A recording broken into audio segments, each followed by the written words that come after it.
Thanks everyone. I'm here with Nick Cushing to take a look back at the UEFA Women's Champions League game just now against Chelsea. If you put your hands up please, we'll start with question. Emma.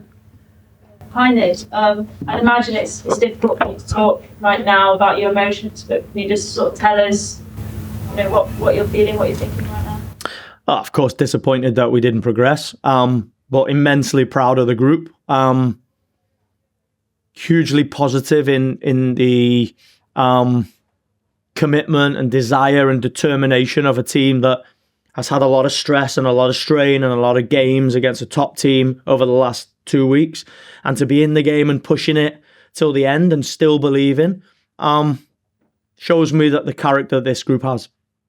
What have you sort of learned from this experience, this 2-week experience? Because I'd say that you've been pushed by obviously Chelsea, one of the best teams in England.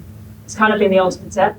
Yeah, it's been the ultimate test, and it is the ultimate test when you play the best team, the most consistent, informed team. It shows you where you're at, right? But it's also difficult for me to say where we're at because we have so many key players missing. But, that's not an excuse. I'm proud of the group.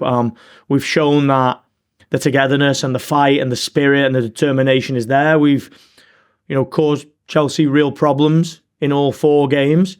We've lost on moments. I think arguably probably the last 20 minutes of the league tie was probably the most one-sided part of the 4 games. But yeah, with so much stress on the group to still be in it and pushing it, for me, shows the character this group has. And, I'm proud of the group. Nick, you were able to list 7 subs for the first game and only 5 tonight. Was there really no one else available?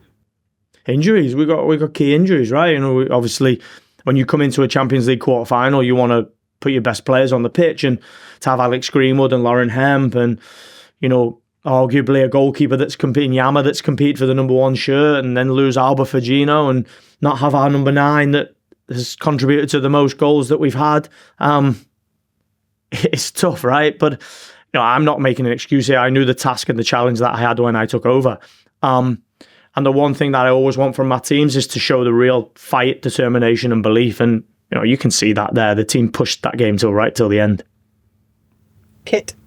Nick, just on that topic of injuries, I know Chelsea might not have quite as many injuries as you guys have, but they are still missing quite a few players and still able to list a 9 with a bench, and a very strong bench at that. Is kind of depth made the difference between the 2 teams at the moment? Depth is definitely the difference between the 2 teams at the moment, just purely based off numbers, right? I think tonight you saw a team that had fresh legs in the sense of Kira Walsh, Erin Cuthbert, Ramirez, all came off the bench and played 20 minutes at the weekend, and our players rolled, right the way through. We've not came off with injuries. We started the game with 2 homegrowns today with less than 10 appearances in a Champions League quarter final. But listen, this is unfortunate. We're in a period where maybe fortune hasn't favoured us with getting injuries to key players at key times, and you got to find solutions to that. I'm proud that the group ran this game close. You said after the first leg that you feel Villa's best when she's close to goal. You started her at midfield or attack midfield today. You have to explain the thinking behind.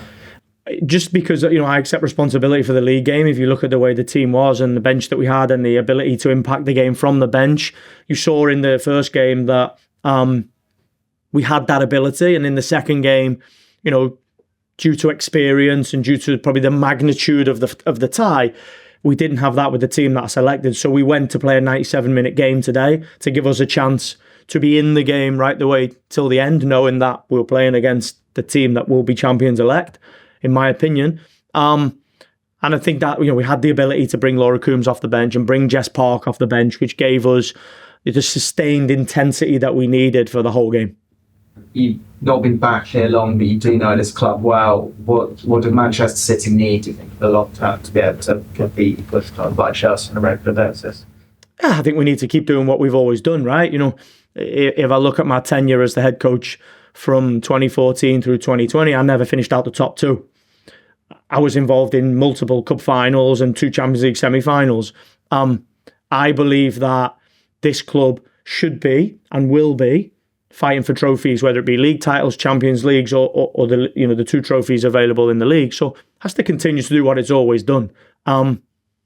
That will be a process for the end of the season. For now, we've got a lot. We know what we've got to play for. Now we have to play for an FA Cup final first against Manchester United. We've got to play for the Champions League place and chase down Manchester United and Arsenal, starting with Brighton on Sunday. So the clarity on what we have to achieve is there. We now have to find the solutions to make sure we're competitive in all those games.